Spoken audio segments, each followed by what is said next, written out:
بسم الله الرحمن الرحيم نحمده ونصلي على رسوله الكريم أما بعد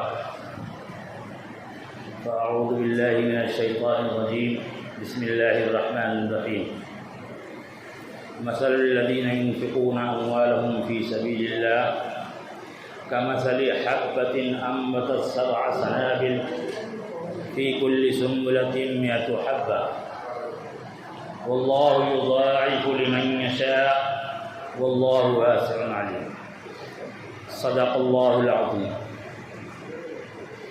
اللهم صل على سيدنا محمد وعلى آل سيدنا محمد وبارك وسلم۔ رمضان المبارک کا سب سے بڑا انعام یہ ہے کسی بھی بندے کے لیے یا بندی کے لیے کہ اس کی مغفرت ہو جائے۔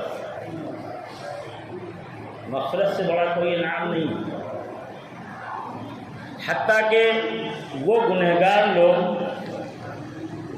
جو عموماً پورے سال اللہ کی نافرمانیوں میں اور فسق و فجور میں گزار دیتے ہیں، انہیں زیادہ پرواہ نہیں ہوتی اللہ کے احکام کی، لیکن وہ بھی رمضان المبارک میں گناہوں سے دور ہو جاتے ہیں اور نیکیوں کی طرف مائل ہو جاتے ہیں۔ تو اللہ کے رسول صلی اللہ تعالیٰ علیہ وسلم نے فرمایا کہ آخر میں ان کی بھی مغفرت ہو جاتی ہے، اور جن کی آخر تک نہیں ہوئی اور وہ مانگ رہے ہیں، اللہ کے سامنے رو رہے ہیں، گڑ گڑا رہے ہیں، تو ان کی عید کی رات میں ہو جاتی ہے۔ اور سب سے بڑا بدنصیب ہے وہ شخص جس کو رمضان ملے اور اس کی مغفرت نہ ہو سکے۔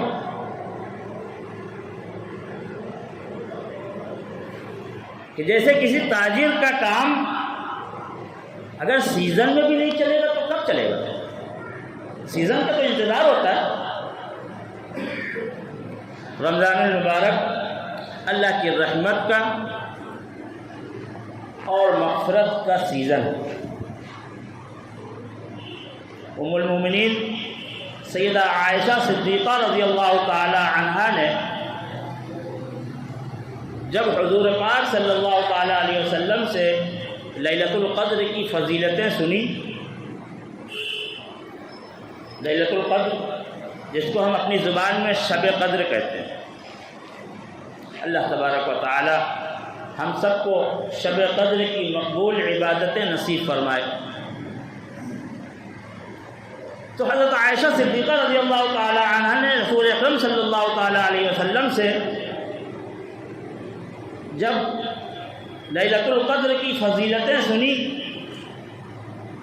تو پوچھا، اے اللہ کے رسول، اگر مجھے لیلۃ القدر مل جائے، یعنی اگر کسی طرح مجھے یہ اندازہ ہو جائے کہ یہ لیلۃ القدر ہے، تو میں اللہ سے کیا مانگوں؟ سوچئے کیا بتلائیں گے رسول اکرم صلی اللہ علیہ وسلم۔ جو سب سے بڑی دولت ہوگی، جو سب سے بڑی نعمت ہوگی، وہی تو بتلائیں گے۔ رسول اکرم صلی اللہ علیہ وسلم نے فرمایا، عائشہ اللہ سے مانگو، یا واسع الفضل اغفر لی، اے بے حساب دینے والے، جس کی عطا کا، جس کے فضل کا کوئی اندازہ نہیں لگا سکتا، اے بے حساب دینے والے میری مغفرت کر دے۔ مغفرت ہو گئی تو بندہ جنت میں جائے گا، بندہ ہو یا بندی ہو، اور جنت میں چلا گیا تو سب کچھ مل گیا۔ جیسے کوئی ملک ہے بہت خوشحال ہے، بڑی فراوانیاں ہیں اس کے ہاں نعمتوں کی، لیکن وہ اپنے ہاں آنے کے لیے کسی کو آسانی سے ویزا نہیں دیتا۔ بندہ کیا چاہتا ہے؟ ویزا مل جائے۔ وہ یہ اپلائی نہیں کرتا کہ مجھے آپ کے ہاں آ کر کے فلاں چیز چاہیے، بلکہ وہ تو اپلائی کرتا ہے کہ مجھے ویزا دے دیجیے، مجھے ویزا چاہیے۔ کیوں؟ ویزا مل جائے گا، وہ چلا جائے گا وہاں تو سب کچھ ملے گا۔ رمضان المبارک اللہ کی رحمتوں کا اور اللہ کی مغفرت کا ویزا ہے،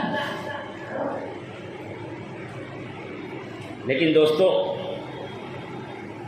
مغفرت کے لیے بھی کچھ شرطیں ہیں، کیونکہ یہ رمضان کا مہینہ ہے اور رمضان تو تقریباً گزر گئے ہیں۔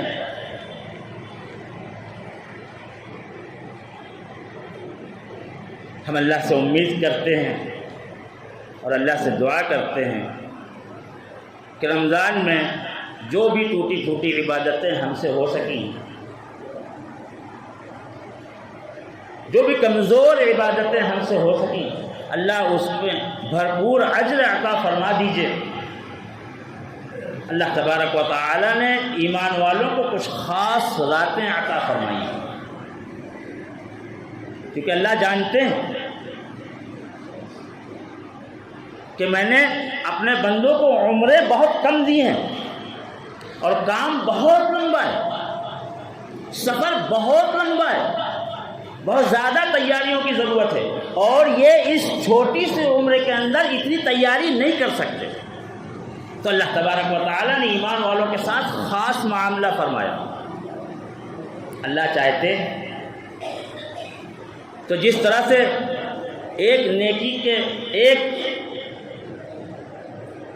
ایک برائی پر اللہ ایک سزا دیتے ہیں، اسی طرح اللہ چاہتے تو ایک نیکی پر ایک انعام بھی دیتے۔ اللہ تبارک و تعالی نے ایمان والوں کے ساتھ خاص معاملہ فرمایا، ایمان والوں کے ساتھ مہربانی فرمائی کہ ایک گناہ پر ایک سزا، لیکن ایک نیکی پر 10 انعام۔ ایک نیکی پر 10 انعام اللہ دے رہے ہیں،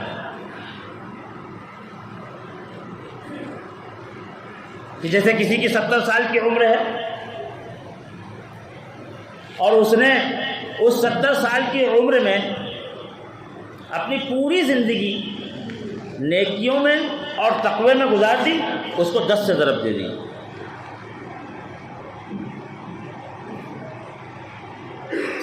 700 سال ہو گئے تو گویا 700 سال کی عمر والے کے برابر ہو گئے۔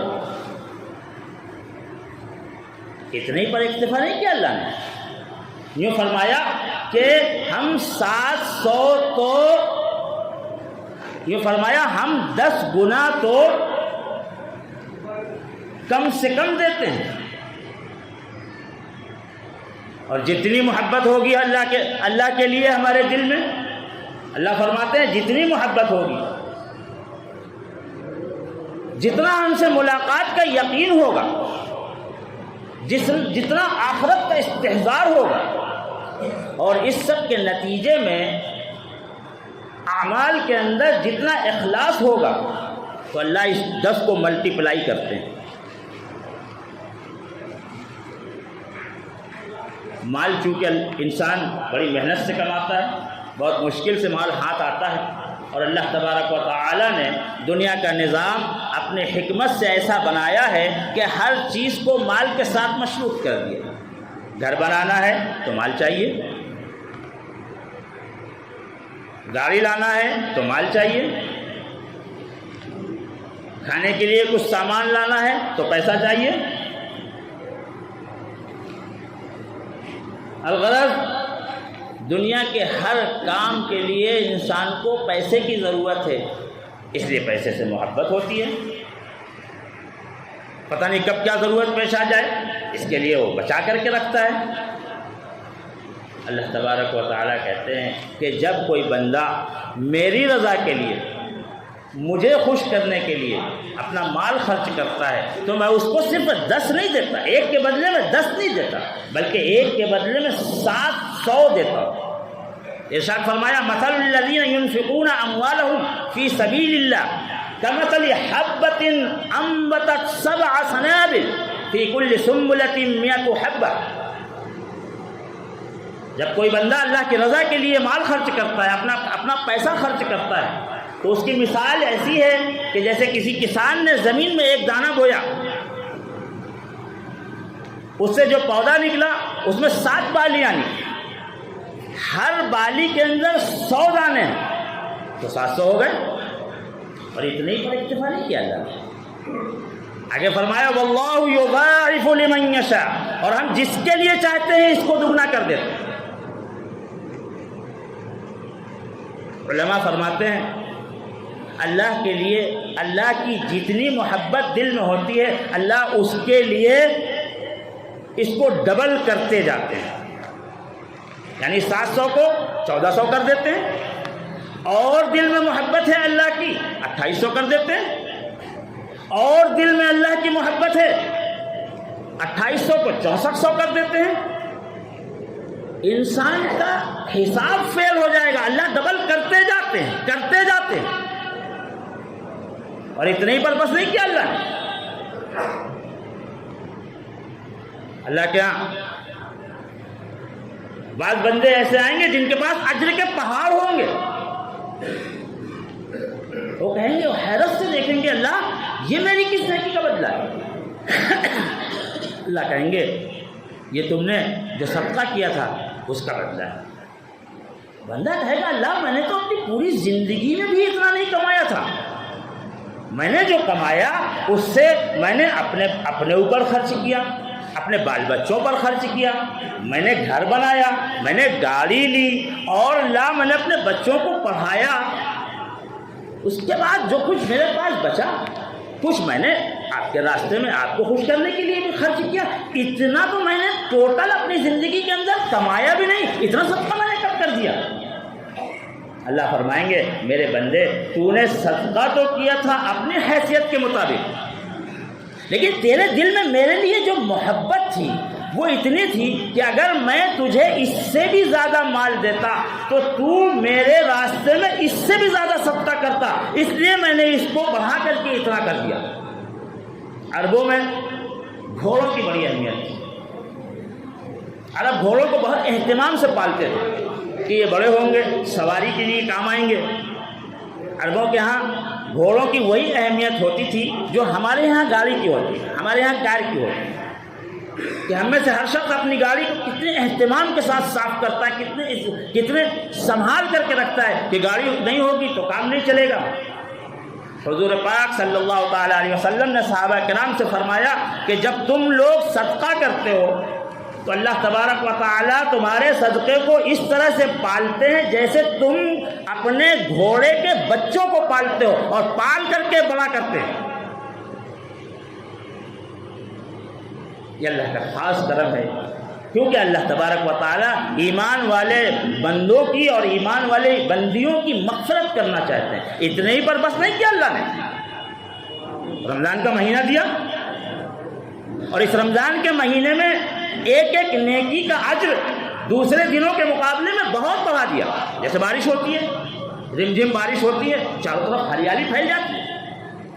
رمضان کے مہینے میں اللہ تبارک و تعالی کی رحمت کی بارش ہر سیکنڈ ہوتی رہتی ہے. صاف نظر آتا ہے کہ رمضان میں اللہ کو یاد کرنے کا جتنا دل چاہتا ہے، ذکر و تلاوت کا جتنا دل چاہتا ہے، نمازوں کا جتنا دل چاہتا ہے، دوسرے دنوں میں دل کا وہ حال نہیں ہوتا. یہ اللہ کی رحمت کی بارش کا نتیجہ ہوتا ہے. اللہ تبارک و تعالی رمضان میں عبادتیں آسان کر دیتے ہیں اور اس کی قیمت بڑھا دیتے ہیں. اللہ تبارک و تعالی رمضان المبارک میں جو سب سے بڑا انعام دیں گے، رمضان المبارک کا جو سب سے بڑا انعام دیں گے وہ ہوگی مغفرت، وہ ہوگا جنت کا ٹکٹ. اب رمضان تو گزر گئے دوستو، جیسے تیسے بھی گزرے. ہم سے جو بھی ٹوٹی پھوٹی عبادتیں ہوئی ہیں کچھ گھنٹے باقی ہیں، ہو سکتا ہے آج چاند ہو جائے. اور پتہ نہیں آئندہ ہمیں رمضان ملے کہ نہ ملے۔ تو اب اللہ کے سامنے جو چند گھنٹے بچے ہیں، تھوڑا سا وقت بچا ہے، اس میں اللہ کے سامنے کرنے کے دو کام ہیں۔ ایک، اللہ تبارک و تعالی نے ہم کو توفیق دی، روزے رکھے ہم نے نمازیں پڑھی، ہم نے ذکر کیا، ہم نے تلاوت کیا، یہ اللہ کی توفیق سے ہوا۔ کیونکہ بہت سارے ایسے بندے ہیں جو اپنے کو مسلمان کہتے ہیں، ان کو معلوم ہی نہیں رمضان کیا ہے، روزے کیا ہیں، ان کو پتہ ہی نہیں چلتا رمضان کب آیا کب چلا گیا۔ ہم کو اللہ نے اس کی توفیق دی کہ ہم نے کچھ اعمال کیے، اس کے لیے اللہ کا شکر ادا کرنا ہے۔ دوسرا کام یہ ہے کہ جو ہماری عبادتیں ہوئیں وہ کیسی ہوئیں ہم بہتر جانتے ہیں۔ اللہ کے شایان شان تو ہم کچھ نہ کر سکیں، ہماری کوئی عبادت اس قابل تو نہیں ہے کہ اللہ کے سامنے پیش کیا جا سکے۔ تو اللہ سے ہم اپنی غلطیوں کی معافی مانگیں، استغفار کریں کہ اللہ ہم اس لائق تو ہم کچھ نہ کر سکے، لیکن اللہ ہم نے جو بھی کیا ہے، جیسا بھی کیا ہے، اللہ اس کو قبول فرما لیجئے اور ہماری مغفرت کر دیجئے اور جنت کا ٹکٹ دے دیجئے۔ وآخر دعوانا الحمدللہ رب العالمین۔